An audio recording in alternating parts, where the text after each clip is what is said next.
Welcome to my PowerPoint Animation Mastery course, a course that will turn you into a PowerPoint Animation Pro. The PowerPoint Animation Mastery course is a course I wish I had when I started my PowerPoint animation journey. Throughout this course, you will learn everything you need to know to create breathtaking animations in PowerPoint.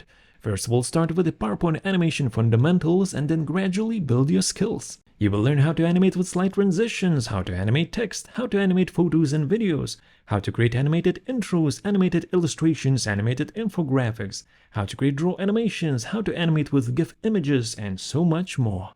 By the end of this course, you'll be a PowerPoint Animation Pro and will be able to create any PowerPoint animation that you wish.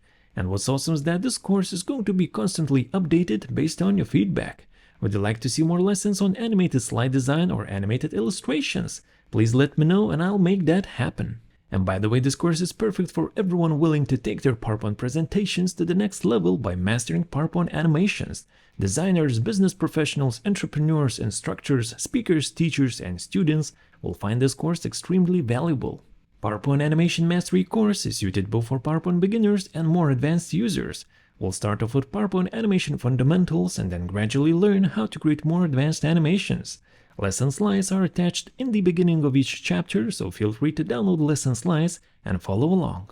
And in case you have any questions, just post them in the discussion section beside each lesson and I'll help you out. And for the best course experience, I recommend having PowerPoint 2019 or 2021 or Microsoft 365. Using PowerPoint on Windows is recommended as well.